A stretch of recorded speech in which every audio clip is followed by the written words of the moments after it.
Olá, tudo bem com vocês? Eu espero que sim. Neste vídeo, que promete ser bastante polêmico, né?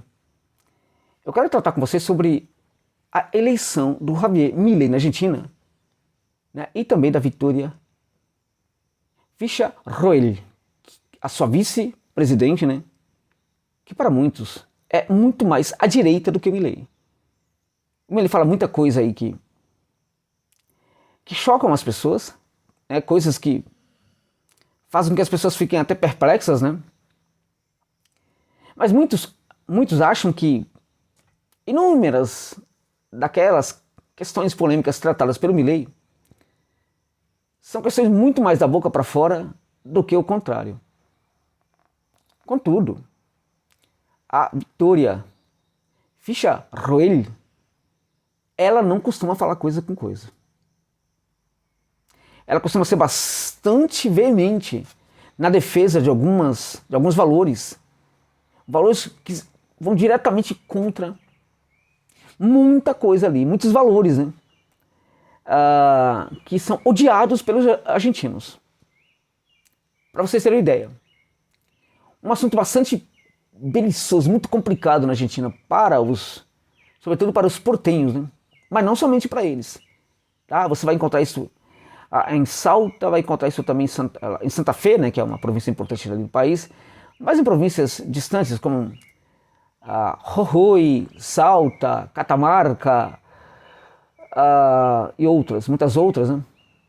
Você vai encontrar uma antipatia enorme pelos militares quando esses militares são associados ao regime militar do Videla, que governou a Argentina aí durante um tempo, né? Então veja, na Argentina há grupos até hoje que lutam pela restituição do que eles chamam de dignidade que foi ali violentada pelo regime militar do general Videla. Há o grupo das avós da Praça de Maio, né? Há inúmeros grupos. E esses grupos são bastante respeitados na Argentina. Por quê? Porque eles têm uma luta contra as ações ditas, né, entendidas como equivocadas, para dizer o mínimo, dos militares naquela ocasião. A Victoria Villarroel, ela costuma falar que os militares eles foram muito dignos em tudo que fizeram, né? Ela quer sustentar que sempre houve dignidade por trás de todas as ações dos militares. E ela não somente ela defende isso com argumentos ali que você escuta, gostando ou não gostando, mas que você escuta de boa, como ela defende isso também com argumentos bastante fortes, violentos, que você tem uma tendência a levantar-se da cadeira e ficar completamente assustado com o que ela está falando. Como, por exemplo, ela falando que quem gosta de ossos são cachorros. Quem gosta de osso é cachorro. Não é gente. E quando ela fala isso, ela está fazendo uma referência, né, aos mortos do regime militar. Né? Alguns desses mortos, a alçada dessas pessoas estão sendo encontradas até os dias de hoje. Então, quando ela fala um negócio desse, ela vai diretamente ali, ela tenta diretamente contra os valores daqueles que defendem que os militares ainda até hoje sejam muito punidos. E olha que na Argentina tem punição militar. Mas não somente nisso, não somente mande para a cadeia, mas que também os militares, há também uma necessidade na Argentina de punição, né, muito moral, né, punição às ações dos militares, ou seja, uma desqualificação, na verdade, moral desses militares em virtude de tudo que eles fizeram. Né? Então, há, por exemplo, um debate na Argentina sobre o fato de que alguns, né, grandes políticos ali, que foram militares, que emprestam seu nome a ruas, a praças, não sei o que tal, e que, de certa forma, têm relações ali, tiveram parentes ali que futuramente fizeram parte do regime militar, que o nome dessas pessoas saiam das praças e das ruas ali na Argentina. A coisa é muito séria. Então, a Villarroel, ela comprou uma briga muito séria, muito complicada, e ela compra essa briga, ela não abaixa a cabeça. Tá? Então, para muitos, ela é pior do que o Milei. Né? Tá. Mas a questão do Milei é o seguinte, o Milei foi eleito, né? O Milei foi eleito e agora todo mundo está esperando para ver se ele vai cumprir de fato todas aquelas medidas que ele propunha. Elas são muito polêmicas, muito mesmo. O pessoal fica falando, não, a primeira proposta aí que ele vai deixar de lado é a proposta do transporte público, né? Que quer desonerar ali o transporte ali. E se ele fizer isso, é muito capaz de que aquele apoiador dele que votou nele, que são mais simples possível, das comunidades mais carentes, vá para as ruas para tentar derrubá-lo, porque o negócio é complicado isso aí na Argentina. Eu estou falando, por exemplo, de passagem de metrô que pode aumentar 12 vezes, 14 vezes. Metrô, 12 vezes, ônibus até 14 vezes lá na Argentina. Né? É muito barato isso lá na Argentina. Então, outros falam que ele vai refugar primeiro ali com o Banco Central. E alguns sustentam que vai ser em relação ao dólar. Essa questão de dólar eu quero tratar em outro vídeo com vocês, porque é um negócio muito complicado também. Mas o que eu quero tratar aqui é o seguinte: a condenação ao Milei, ela é muito forte neste momento, e é muito importante que a gente entenda o fenômeno de uma maneira muito mais ampla. O Milei foi eleito por um povo que estava muito cansado das barbaridades que vinham sendo cometidas pelos governos argentinos anteriores. E quando a gente fala de barbaridade dos governos argentinos, aqueles que condenam o Milei têm uma tendência de achar que essas barbaridades foram cometidas somente pelo governo Macri. E passam pano também para as barbaridades que foram cometidas pelos próprios peronistas. Esses peronistas aí, da nova geração, né, como diriam alguns antigos peronistas lá da Argentina, né, pessoal do Partido Justicialista. Né. Então, na verdade, assim como na Argentina, é necessário que a gente faça perguntas. E que fazer perguntas seja uma coisa que seja anterior à própria condenação. Né? Então, por exemplo, Bolsonaro eleito, todo mundo, né, começa da esquerda, começa a destruir Bolsonaro, Bolsonaro, não sei o que, aquela coisa. E as pessoas não presumem, não param para perguntar de onde vem o fenômeno Bolsonaro. Assim como na Argentina hoje, pouca gente está perguntando de onde vem o fenômeno Milei. Ele vem apenas do fato de que setores da extrema-direita são muito empoderadas financeiramente e conseguem bancar esse tipo de governante? Ou também isso aí viria da própria crise econômica e social que está desfilando aí no palco de todos os países da América Latina já há um bom tempo?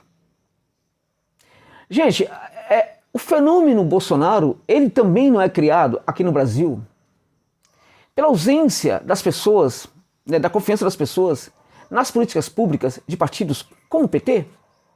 Será que não seria isso? Em outros lugares aqui, em outras regiões aqui do Brasil, em partidos como, por exemplo, um PDT, em partidos como, né, enfim, vários partidos aí de esquerda, partidos de centro-direita, como o PSDB, e assim, partidos sem identidade hoje em dia, como o MDB, né? Será que as ações de todos esses grupos políticos também não constroem a chegada de um Bolsonaro ao poder? Será que as ações, né, equivocadas também, né, provavelmente equivocadas, de vários setores do Partido Justicialista, de vários setores do peronistas também não foram importantes para a construção do fenômeno, né, Milei e a chegada do Javier Milei ao poder lá na Argentina? São questões que a gente também tem que perguntar. O que há no discurso hoje da extrema-direita que chama tanto a atenção dos povos para o pessoal da esquerda? O que há de mais interessante aí é o apelo, porque fica muito fácil você apelar, você chamar a atenção das pessoas falando de alguns temas, ainda que esses temas sejam, né, essas polêmicas falsas, né, vazias, né? Ainda que tenha muita mentira permeando ali, por exemplo, a condenação de certas ações, de certas políticas, né? Lá na Europa, por exemplo, uma possível mentira aí é de que o imigrante é responsável, né, certamente isso é uma mentira, pela crise ali europeia. Agora, o partido de extrema-direita, quando usa isso, ele consegue chegar na pessoa que concorda com ele. Então, mesmo que seja um erro falar que o imigrante é o responsável, o fato é que você consegue, tocando nessa bandeira, chegar muito mais às emoções das pessoas do que o contrário, né? Então, eu estou agora aqui adotando o raciocínio, né, de setores da esquerda. É por causa disso, portanto, que o Bolsonaro consegue tocar as pessoas. Porque ele fala mentira. Porque ele fala, por exemplo, que a culpa de tudo é do Senado. Ele fala, por exemplo, que a culpa de tudo é do STF. O Bolsonaro fala que a culpa de tudo é do não sei o quê. Enfim, ele fala um monte de coisa aí que para muitos não passa de asneira. Lá na Argentina, o Milei falou um monte de coisa e vem falando um monte de coisa que para muita gente não passa de asneira. Só tem asneira no discurso bolsonarista, de verdade, né? Só tem mentira no discurso bolsonarista? Ou temos aí muitas coisas que parcialmente são mentirosas e muitas coisas são verdadeiras? Um exemplo para vocês, né? É uma moda hoje, e o Milei é isso, né? Outside da política, né? O discurso bolsonarista é um pouco isso, embora ele fosse um cara da política há muito tempo. Mas ele consegue se configurar como um outside também, em vários aspectos, né? O Bolsonaro, ele criticava o Congresso. O Bolsonaro criticava muito o Senado, o STF e assim por diante. O Congresso Nacional hoje, ele cumpre um papel, né, para legislar, para criar leis, né, legislar de uma maneira benéfica para a sociedade brasileira. Não há razão em se criticar hoje, né, os políticos nacionais. Não há razão hoje realmente para se criticar as ações, né, do legislativo, não somente em Brasília, mas em todos os lugares aqui do Brasil. Não há razões para se criticar, né, o Senado, né, nacional. Não há razões para se criticar o STF? É claro que há. Agora, eles só fazem coisas erradas? Não. O legislativo brasileiro só comete erros? Não. Né? O Senado brasileiro só comete erros, atrocidades, absurdos? Não. O STF só comete? Não. Comete erros e acertos. Mas quando o Bolsonaro toca no erro, ele está errado? Ele pode estar parcialmente errado em falar, mas os caras também, os caras fazem coisas boas aí também. Ele não fala isso. A questão é, ele deveria falar? Porque veja, quando você pensa em instituições como o Congresso Nacional, como o Senado, como o STF, você já não presume que essas instituições, né, foram criadas para o benefício social, né, para fazer com que o Brasil seja cada vez mais um país democrático, um país, enfim, para a construção, inclusive, de outras instituições importantes aqui no Brasil? Você já não presume que ele tem que fazer coisa boa? Então por que ele tem que ser elogiado quando ele faz coisa boa? Por que ele tem que ser elogiado quando ele faz as coisas certas? Eu não sou bolsonarista, tá, gente? Eu não sou petista também, tá? Eu estou ponderando aqui.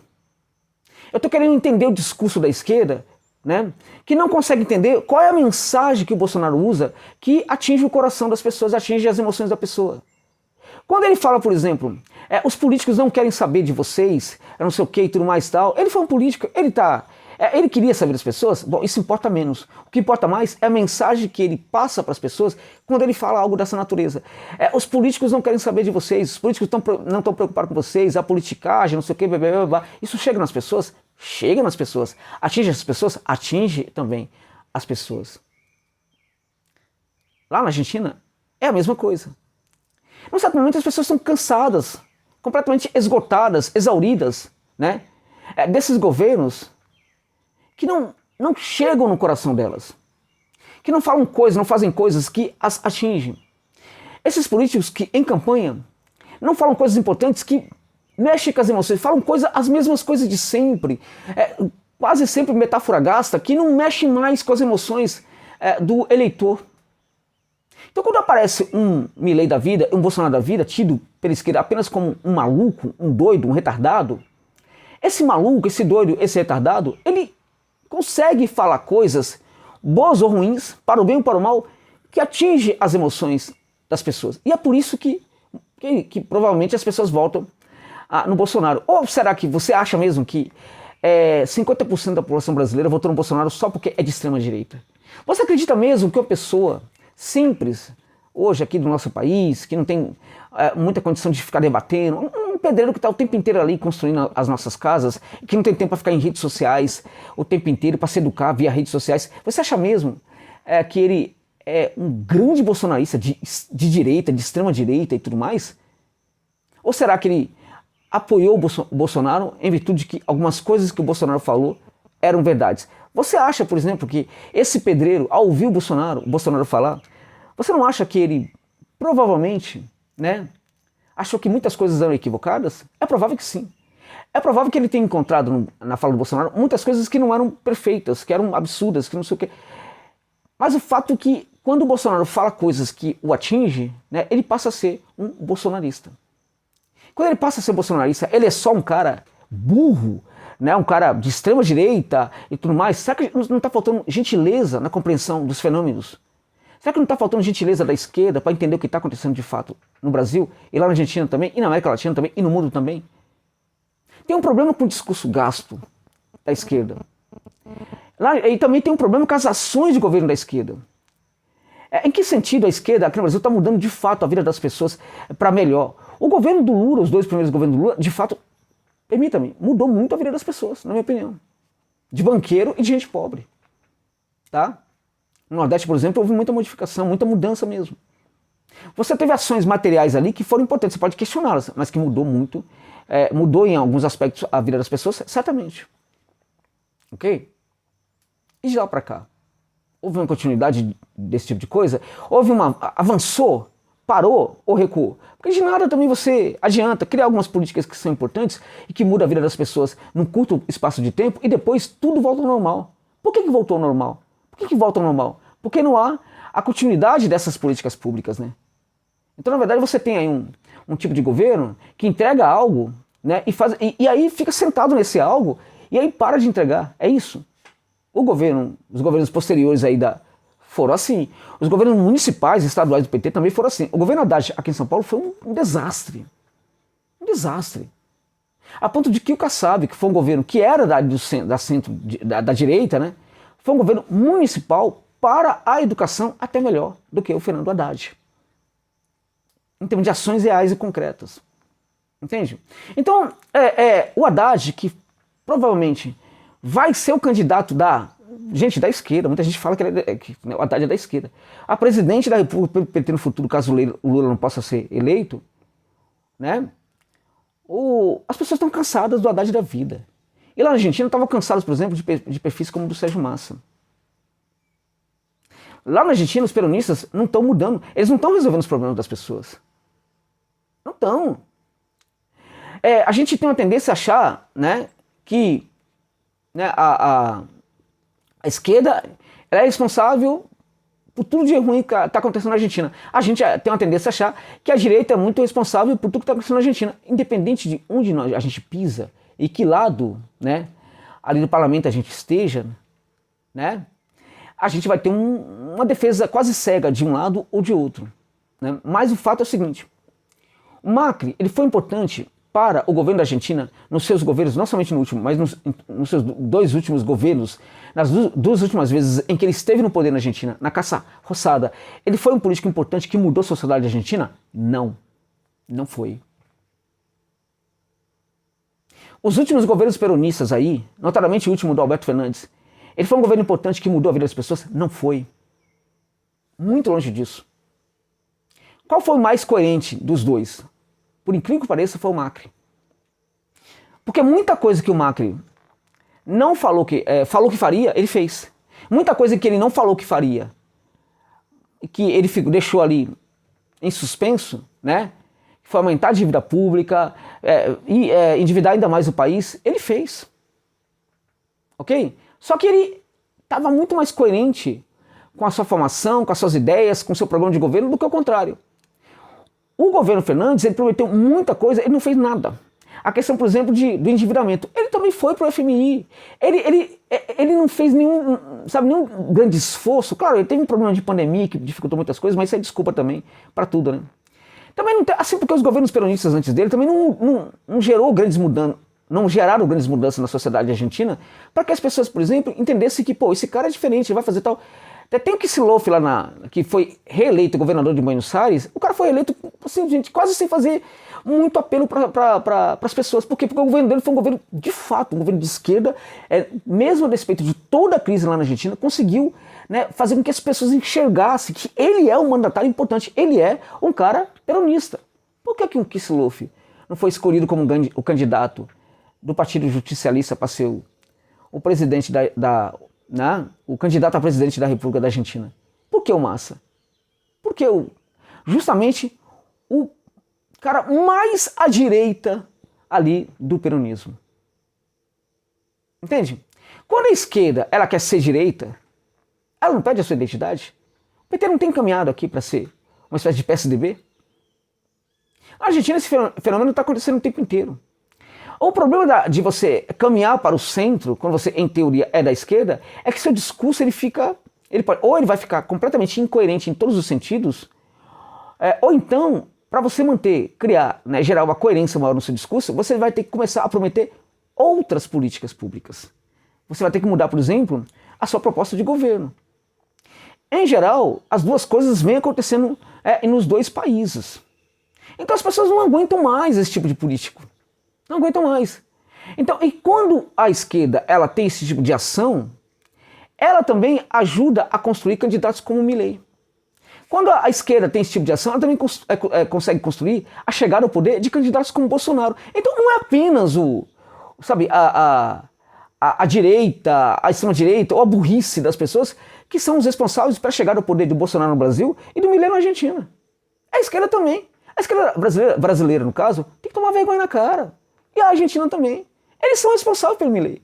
Eles assinam pela existência do Milei. Todas as burradas que o Milei, né, eventualmente fizer na Argentina, também vão ser burradas assinadas pelos peronistas. Né? Os grandes erros que o Bolsonaro teve aqui como governante aqui do Brasil também foram assinados pelo próprio PT. É isso mesmo, goste vocês ou não. Né? É isso. Então a esquerda tem que começar, na verdade, a entender qual é o seu papel. Aí o que a esquerda tem que fazer? Ou ela vai para o centro, ou ela vai cada vez mais à direita, né, para se institucionalizar cada vez mais, agradar.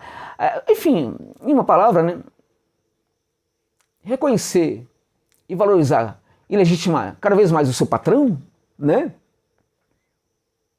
Ou ela vai para as ruas. Ou ela leva o debate para as ruas. Porque ela tem poder para isso. Ela tem condição para isso. De tratar temas diretamente nas ruas. As instituições da esquerda aqui têm feito isso? Aqui no Brasil? Tem feito esse debate? Tem chamado as pessoas para as ruas? Parece que o grande partido da esquerda no Brasil parece que tem medo de gente. Não quer mais saber dessa conversa de ir para a rua, não. A direita vai. Você quer saber de um fato bem estranho, né? Para muitos, algo bem ridículo, sabe? Inspirador de risos, de asco e de tudo mais. A tal da motociada do Bolsonaro. Aquelas motociadas do Bolsonaro era o presidente, né, indo às ruas. Era o presidente levando as suas esquisitices para as ruas. Até nisso o Bolsonaro, né, era questionado como um ridículo, um louco, um maluco e tal, mas dentro de uma linha, né, de coerência do Bolsonaro, aquilo ali era uma grande ação no governo dele. Ele, nos piores momentos, quando ele tinha uma motociada, né, melhorava as coisas para ele. Ele ia para as ruas. A direita bolsonarista consegue levar multidões para as ruas em vários momentos. Se tiver o apelo, inclusive, do Bolsonaro, ainda mais. E a esquerda parece que não quer levar mais ninguém para a rua. Vai para a rua quando for um tema, por exemplo, sobre... vamos debater, por exemplo, alguma questão aí, tipo... liberdade das drogas, tal, não sei o que, tal. É um tema que merece debate? Eu não estou falando que não merece. Agora o que eu estou falando é que se tiver um debate desse, é muito provável que você vai ter ali uma campanha enorme de setores da esquerda chamando as pessoas para a rua para debater um assunto desse. Mas cadê o chamado para as ruas para defender o governo quando o governo for encarar o Congresso? Vai existir isso daí? Não vai existir. Até porque o próprio governo não quer encarar o Congresso. O governo não quer gerar um problema com o Centrão. O pessoal reclama muito aqui no Brasil, a esquerda, sobre o Centrão. O Centrão está cada vez mais empoderado e poderoso pela maneira como o governo se relaciona com ele. A bunda molice do governo brasileiro em relação ao Centrão é um negócio assustador. Então, se o Centrão ele é ridículo como instituição, digamos assim, política aqui no Brasil, também ele, o Centrão, ele é empoderado pela ausência de políticas, né, de ações reais, materiais, o chamado do povo para debater o que é o Centrão, né, por parte do governo federal, do governo Lula. É isso, gente. Então o Bolsonaro é também produto da própria esquerda. Goste da esquerda ou não, o problema da esquerda é se não gostar. É produto da esquerda, sim. É produto também das ações do PT. Assim como o Milei na Argentina é produto também das ações dos peronistas. Goste ou não, eles são responsáveis e vão assinar por possíveis erros aí, eventuais erros grotescos, absurdos, do Javier Milei à frente da presidência da Argentina. Fim de papo. Um dos grandes erros do Bolsonaro foi, por exemplo, a abordagem dele em relação à pandemia. A esquerda também foi responsável por isso. Foi responsável. Uma vez que ela foi responsável muito pela chegada do Bolsonaro ao poder. Mas teve as instituições, não sei o que e tal. Cadê a denúncia da esquerda para essas instituições? Teve o STF. Cadê a denúncia da esquerda? A esquerda, gente, petista, o PT, ele foi massacrado pelo STF, que inclusive colocou o seu líder na cadeia. Quando foi que a esquerda fez grandes campanhas, chamar as pessoas para ruas para debater o STF? A direita vai para a rua, e as pessoas às vezes ali que estão ali, nem sequer entendem muito bem qual é o papel do STF, mas estão ali, falando mal do STF. Quem comprou briga com o STF até hoje foi a direita bolsonarista. Ela precisava comprar briga e tal. A questão é, há problemas no STF. Sem dúvida que há problemas. Só que a direita, ela não quer ver o lado bom do STF. Quando o STF faz alguma coisa boa, né, ela não vai debater isso. E acho que não tem que debater mesmo, não. Quando o STF faz coisas aí que ela presume que é ruim, ela traz isso para o debate. A esquerda não. Em vez disso, né, a extrema-direita bolsonarista chama o assunto, transforma o assunto STF em tema de debate, enquanto a esquerda está sempre ali atrás do Xandão, querendo que o STF seja o grande juiz, né, para prender, para fazer tal, enfim. E aí o Xandão virou o ídolo de muita gente da esquerda. Basta vocês irem ao X, que vocês vão ver ali muitas contas de gente da esquerda que tem no Xandão, que é um cara aqui do PSDB, um cara que era um cara da direita aqui em São Paulo e tal. Mas eles têm no Xandão, né, o grande, né, justiceiro desse país. E muitos deles viraram fãs do Alexandre de Moraes. É isso. É isso.